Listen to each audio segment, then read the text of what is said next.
Après la fin du communisme, les braconniers ont massacré des animaux sauvages.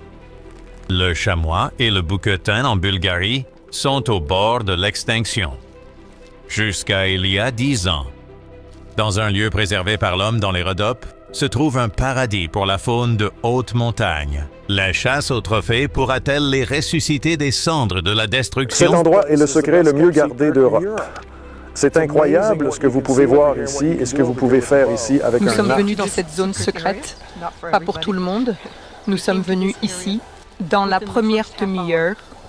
Nous avons vu de nombreux chamois. Voyez de vos propres yeux le trésor sauvage inestimable dont les locaux prennent soin sans relâche. Mais pour le protéger, nous allons vous cacher la destination. Nous garderons son emplacement anonyme, mais nous vous montrerons les tentations de chasse de l'endroit secret. Eh bien, je suis de retour pour ma deuxième chance avec le chamois des Balkans. Je les appelle les rattrapages. Lorsque vous partez à la chasse et que vous n'en attrapez pas un et que vous voulez vraiment cette espèce, c'est à refaire car il faut y retourner. Et vous regardez ce genre de deuxième chance. Pour mon super cholem et le grand gibier nord-américain. J'ai fait 54 chasses pour 29 animaux, donc vous vous habituez aux deuxièmes chances. Et donc vous vous résignez au fait que vous allez faire tout ce qui est nécessaire pour essayer de terminer. Et si vous n'y arrivez pas, vous devrez revenir et réessayer. Et c'était la clé. Je me suis lancé dans 4 chasses aux moutons sauvages dans le désert avant de compléter mon grand chelem de moutons sauvages et le super chelem. Les images de ces chasses sont très émotionnelles pour moi en raison des difficultés inhérentes. La pression monte alors que vous vous efforcez d'obtenir le cliché parfait et de capturer la mise à mort sur vidéo avec de nombreux facteurs en jeu. Lors de la mesure des cornes d'un chamois, mâles et femelles, les mâles ont généralement des bases plus lourdes et des cornes plus grandes. Cependant, les femelles, bien qu'ayant des cornes plus fines, souvent vantent une longueur impressionnante. Indépendamment du sexe, chasser avec succès ces petits animaux à la vue perçante est un exploit remarquable. Leur agilité et leur capacité à naviguer dans le terrain accidenté les rendent des proies redoutables. Notre voyage de chasse commence par 2 heures de route depuis notre hôtel jusqu'à un petit village près des terrains de chasse. De là, nous montons dans les montagnes dans une impressionnante voiture tout-terrain russe. Ces véhicules sont incroyablement performants en gravissant les montagnes avec aisance. Une fois au sommet, une autre randonnée est nécessaire pour se positionner. Au total, environ 3 heures de l'hôtel jusqu'au sommet de la montagne. Le paysage au sommet est vraiment à couper le souffle, avec d'immenses forêts tout autour de nous et des zones dégarnies parsemées. Les falaises imposantes s'élèvent au-dessus et plongent en dessous, créant un paradis de chasse magnifique, grouillant de vie sauvage. Il n'est pas rare de repérer 30, 40 ou même 50 chamois des Balkans en une seule journée. Un spectacle étonnant quand on considère que lors de nombreuses chasses en montagne, il se peut qu'on ne voit aucun animal pendant des jours. Mon propre billet est légal. Cette profusion de gibier distingue ce lieu et en fait une destination de chasse très prisée. La clé du succès réside dans l'approche stratégique des animaux, en restant non détectés et en réduisant la distance, même si ce serait l'idéal. Pour qu'ils viennent à nous, ce n'est pas toujours le cas. Dans ce terrain escarpé, si vous pouvez vous positionner au-dessus des animaux, vous pourriez les approcher sans être remarqués, car ils cherchent principalement le danger venant du dessus. Quand vous êtes au-dessus d'eux pendant la chaleur du jour, les courants ascendants jouent en votre faveur, vous gardant du bon côté du vent. J'ai récemment eu l'opportunité de tirer à 50 mètres sur un chamois en bas dans les cuvettes, mais j'ai sous-estimé la distance et tiré trop bas. Les conditions venteuses, la pression de s'assurer que la vidéo fonctionne et le comportement imprévisible des animaux augmentent tout le défi. Manquer fait partie du jeu et on ne sait jamais si une autre occasion se présentera. Malgré les incertitudes, l'excitation de la chasse me pousse à avancer. Si je ne réussis pas cette fois, je reviendrai pour une autre tentative. L'excitation de la poursuite et la beauté époustouflante de l'environnement rendent tout cela valable. Mais il y a beaucoup de choses qui peuvent arriver que vous ratez. C'est une seconde chance. Cela pourrait être le seul tir que j'obtiens. On ne sait jamais. C'est excitant d'être ici. C'est amusant et nous allons continuer à y aller. Il me reste encore quelques jours de chasse. Et c'est ce qu'on fait. On continue à pousser encore et encore. Et si je n'en attrape pas un, je reviendrai. Il y aura une autre chance.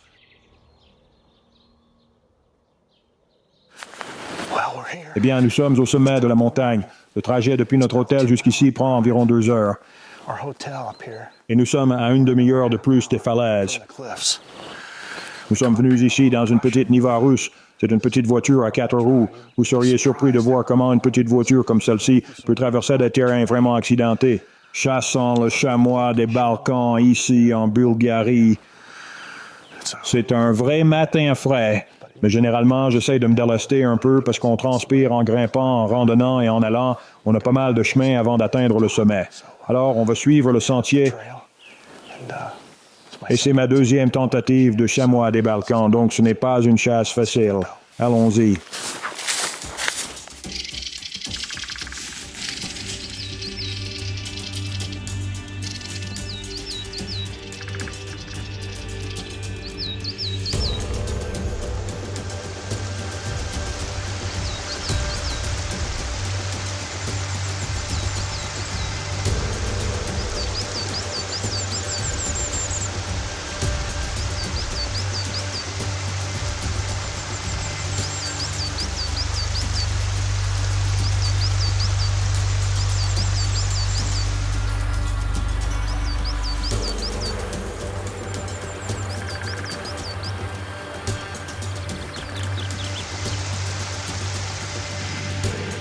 Eh bien, nous avons pris un départ tôt ce matin en remontant ce canyon vers une nouvelle zone. Elstamé-en-Bior, qu'il y avait des cavernes par ici. Mais je n'aurais jamais imaginé quelque chose comme ça. On a probablement encore 1 heure d'ascension jusqu'au sommet. Le jour commence juste à bien se lever sur un nouveau secteur pour le chamois des Balkans. Une fois là-haut, nous sortirons des arbres pour aller dans l'alpin. Et c'est là que ces animaux aiment se cacher. Beaucoup de falaises dans cette zone et espérons que nous aurons une bonne opportunité. Regardez comme c'est beau, c'est juste une immense caverne. Wow!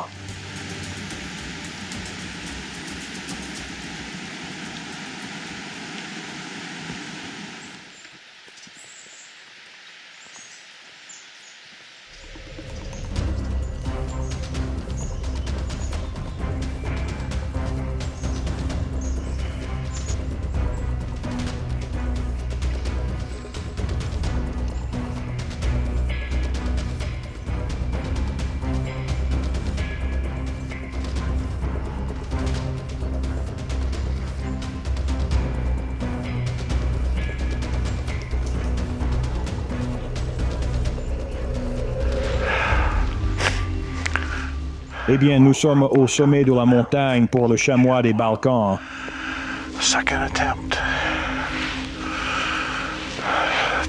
La deuxième tentative, c'est le 13 octobre, jour de chance.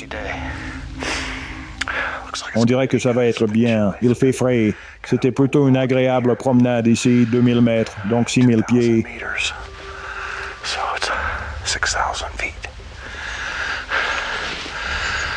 Voyons si on peut en trouver un ici.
J'ai tiré en dessous. BS.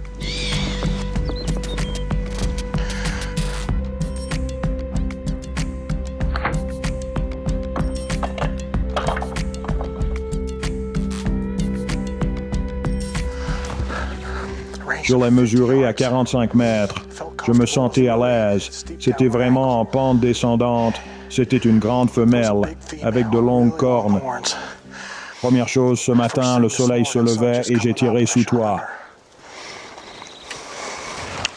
On ne peut pas en avoir sans tirer. Si une flèche est en l'air, il y a de l'espoir.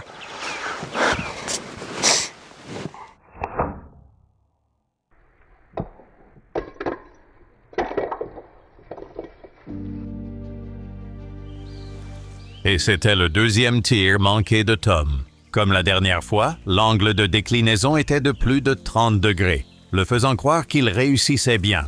Mais il savait que son arc ne performait plus aussi bien et devait être vérifié. L'une des choses auxquelles on peut être confronté lors d'une chasse comme celle-ci est d'avoir une cible, d'avoir un moyen de s'entraîner. Et quand vous arrivez dans les montagnes, vous allez vite découvrir qu'il y a des pierres partout pour prendre quelques tirs d'essai avec une pointe de terrain. Parce que tu vas tirer et la flèche va se briser, puis tu vas tirer à nouveau et la flèche va se briser. Et j'étais en Azerbaïdjan plus tôt cette année, et j'ai utilisé environ 2 douzaines de flèches en m'entraînant, et ils avaient un sac qu'ils disaient être une cible parfaite.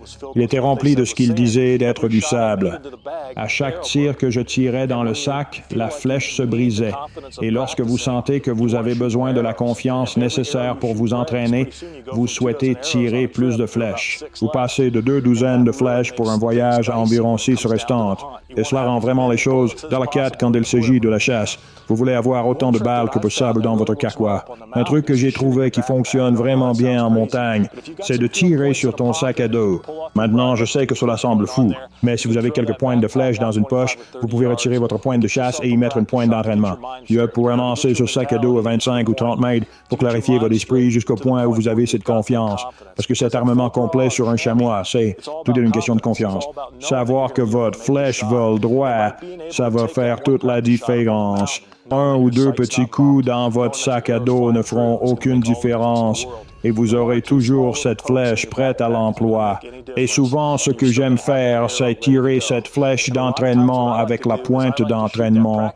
Et si elle vole droit, j'enlève la pointe d'entraînement. Mettre la lame à large spectre, et ça va être ma flèche de tir, celle avec laquelle je vais tirer parce que j'ai le plus de confiance en cette flèche pour atteindre la cible.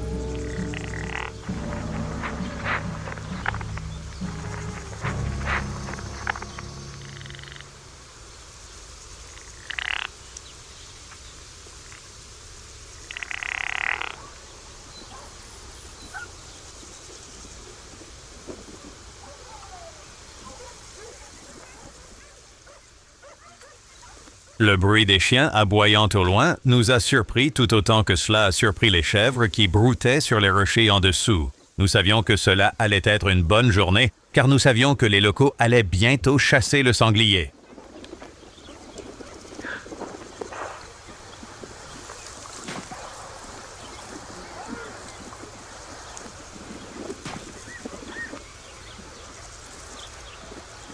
Ils vont monter ici. Et ainsi, notre chance commença à tourner. Nous savions que ce n'était qu'une question de temps. Ils apparaissent sur ce rocher-là. Ils sont déjà là.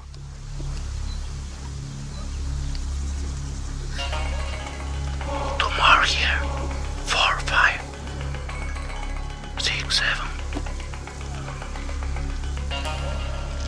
Demain ici. C'est trop loin ici. Et là-bas?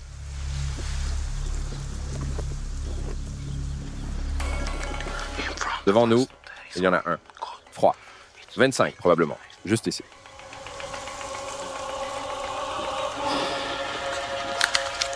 Right here.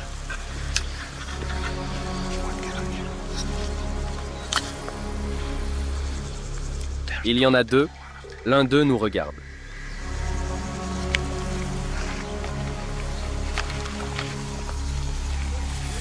Le chamois est passé juste en dessous de nous, à une distance de seulement 20 à 30 mètres. Mais pour Tom, il était presque impossible de faire pivoter son arc verticalement.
This one is cool. This one. Celui-ci est parfait. C'est joli.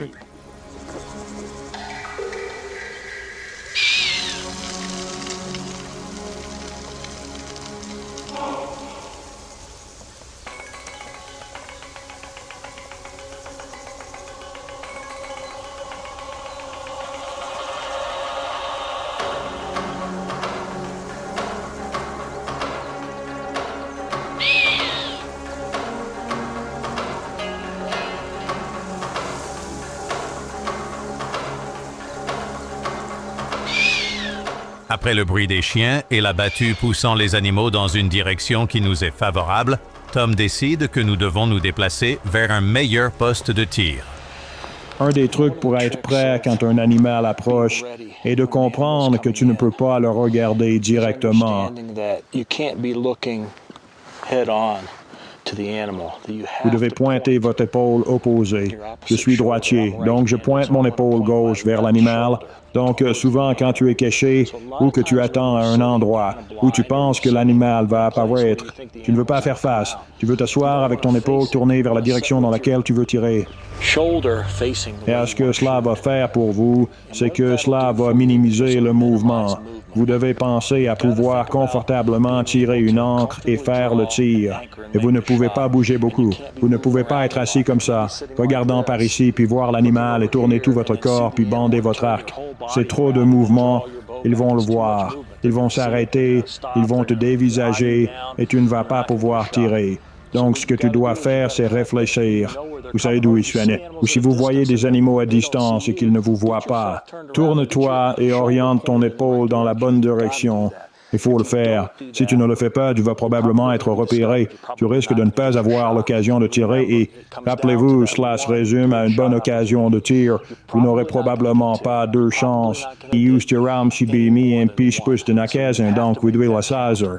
Et c'est la clé, être en position de pouvoir tirer. J'ai une petite histoire. Je chassais le chamois des Pyrénées. J'étais dans un endroit vraiment très escarpé. J'avais un guide avec moi. Il devait filmer le moment crucial. Et il y a un sentier juste en dessous de nous. Nous pensons qu'ils vont traverser sur ce sentier. Nous en donnons des pierres roulées, nous nous préparons. Voici venir les animaux. Ils traversent une petite clairière. Ils arrivent juste sur le même chemin, et puis soudain, ils dévient. Et ils empruntent un sentier plus loin dans la montagne. Je suis en pleine extension, et je ne peux pas baisser assez mon arc à cause de la façon dont la route de colline est faite. J'aurais dû bander mon arc à l'avance et le déplacer en position pour savoir que je pourrais mettre mon épinglette sur un animal si loin sous moi et faire le tir. Donc, la réalité était que le bas de mes branches d'arc touchait contre le sol et je ne pouvais pas baisser l'arc davantage. Les animaux se sont échappés. Je n'ai pas pu tirer. On apprend vraiment vite quand on fait une erreur comme ça parce que je suis parti en voyage et je n'ai rien obtenu. Et j'ai eu une opportunité et je l'ai gâchée. Alors ne faites pas la même erreur que moi. Sachez toujours que vous pouvez réussir.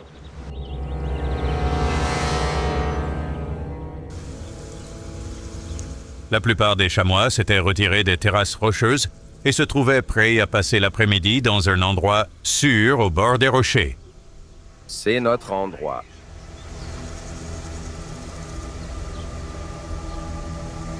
Ce n'est pas juste.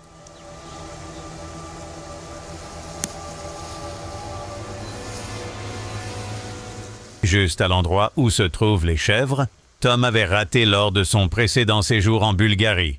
Maintenant, il y avait des dizaines d'animaux là-bas. Nous avons dû attendre l'occasion pour les traquer. À un moment donné, ils étaient destinés à revenir dans leur ravin rocheux préféré.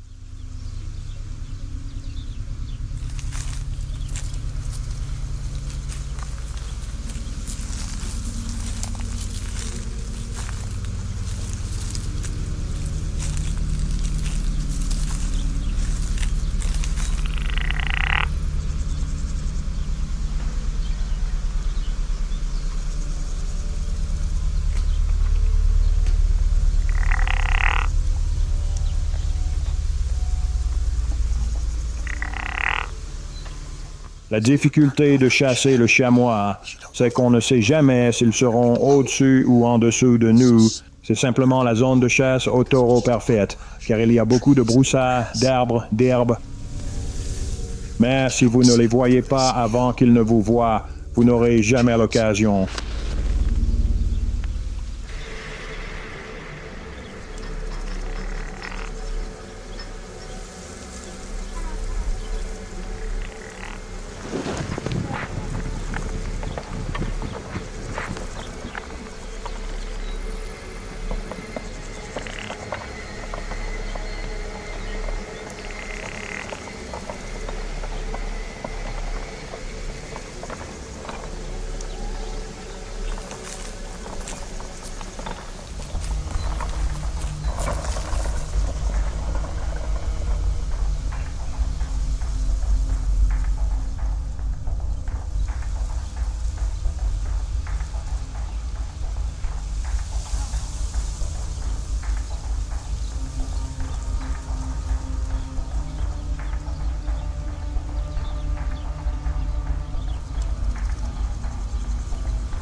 Le temps pressait, et le chamois était là depuis des siècles. Nous étions sur le point d'abandonner quand Tom a décidé que le risque en valait la peine. Nous n'étions pas sûrs de la réaction des chèvres, mais elles semblaient bien conscientes de notre présence. La grande question était de savoir s'ils allaient paniquer et s'enfuir ou se déplacer sans alerter toute la montagne.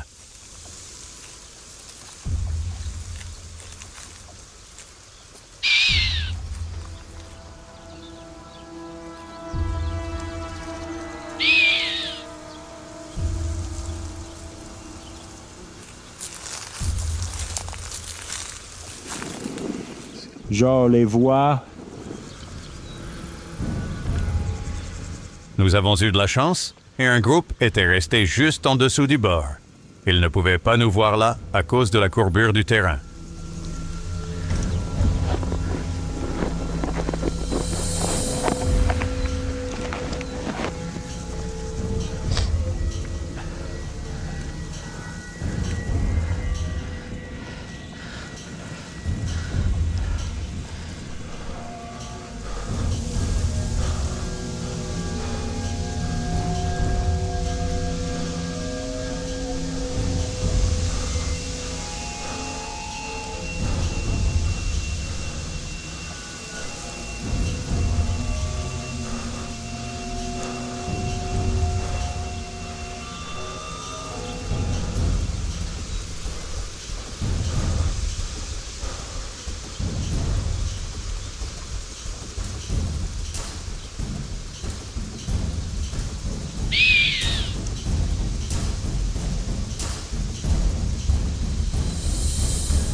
Un bon coup.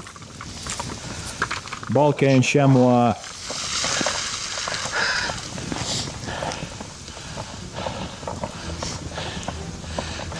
Je pense que nous venons de le faire. Je pense que je l'ai abattu. Je crois que j'ai un chamois des Balkans juste là. Yes. Quelle chasse fantastique. Regarde les couleurs autour. Regarde le beau paysage montagneux. Ça ne pourrait pas être mieux que ça. Donnons-lui quelques minutes. Il a besoin de temps. C'est un peu glissant, mais il n'y a qu'un escarpage. Ça, c'est le premier son ici. Et j'ai marqué de là, on a mis 5 matchs. Regardez la trace de sang. Le Rage Double Blade Extreme fait parfaitement l'affaire. Il est très probable d'atteindre les poumons ou le cœur. Je vous dirais quoi, c'est assez excitant quand tout se met en place. Quand c'est le premier jour de la chasse et que tu peux en attraper un, c'est vraiment excitant et avec cette trace de sang, il n'est pas allé loin. Allons le trouver. Du sang partout ici. Regarde ce sang. Regarde ça. Du sang partout sur le rocher. Le sang sur les roches blanches est vraiment visible. Du sang, du sang, du sang. De sang.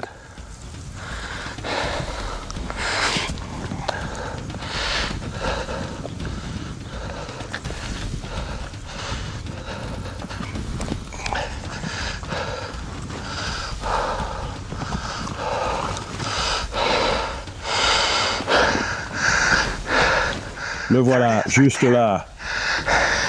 Le chamois des Balkans, oui.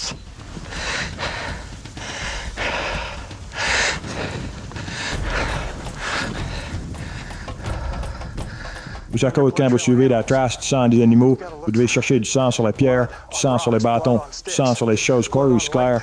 Mais quand il y a des roches blanches comme ça, avec des éclaboussures de sang comme ça, vous savez que vous avez bien visé. La gravité joue contre nous ici, car cet animal, une fois mort, va dévaler toute la colline. Nous allons le trouver. Génial. Vous savez, nous avons revu le tir et on ne pouvait vraiment pas voir la flèche toucher à cause de la descente.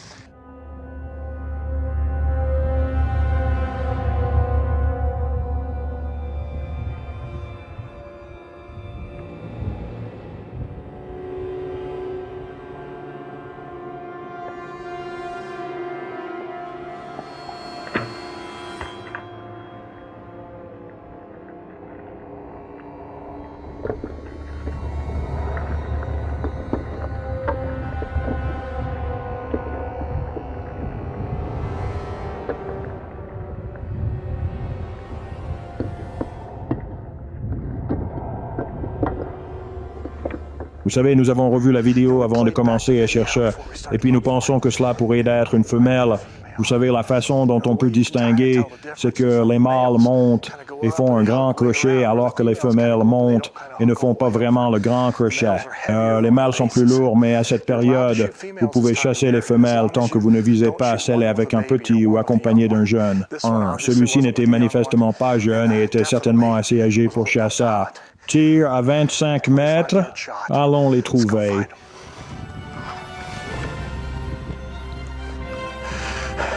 Le voilà. Chamois des Balkans, oui. Il n'a pas fait 100 mètres. Regarde ça, regarde ça. Regardez ceci, vous pouvez dire à la façon dont ces longues cornes s'inclinent vers le bas. C'est une femelle. Vous avez le droit de chasser les femelles à cette période de l'année lorsqu'elles ne sont pas avec leurs petits. Nous avions 6 ou 7 d'entre elles en dessous de nous, et celle-ci est devenue curieuse. Grimpons vers la crête, observant probablement un mouvement. Nous sommes en silhouette contre le ciel, juste sur le bord, juste sur l'horizon, lorsqu'il grimpe cette falaise. De magnifiques marques sur le visage. Alors, nous sommes à 25 mètres. J'ai abattu, Charmy n'a pas parcouru 100 mètres en descente directe. La chasse aux chamois est un défi. C'est un défi parce qu'ils ne sont pas très grands. Je veux dire, vous pouvez voir la taille de cet animal. max 85 à 90 livres. Quand ils ont une très bonne vue, ils peuvent voir tout ce qui bouge partout, donc il faut vraiment être immobile, et il faut être prudent, et il faut faire un tir précis vers votre cible. Et c'est tout. Merci d'avoir regardé. Je vous verrai la prochaine fois. Au revoir. 25 mètres, un coup sûr, il est arrivé jusqu'ici. Quelle chasse fantastique. Le chamois des Balkans en Bulgarie. J'adore simplement la chasse à l'arc, et voilà pourquoi. Quelle chasse difficile. Bel animal aussi, n'est-ce pas? Restez à l'écoute pour la prochaine aventure, alors que Tom revient à la poursuite d'un chamois de classe mondiale qui pourrait potentiellement établir un nouveau record du monde de chasse à l'arc. Le meilleur est peut-être encore à venir de cet endroit secret.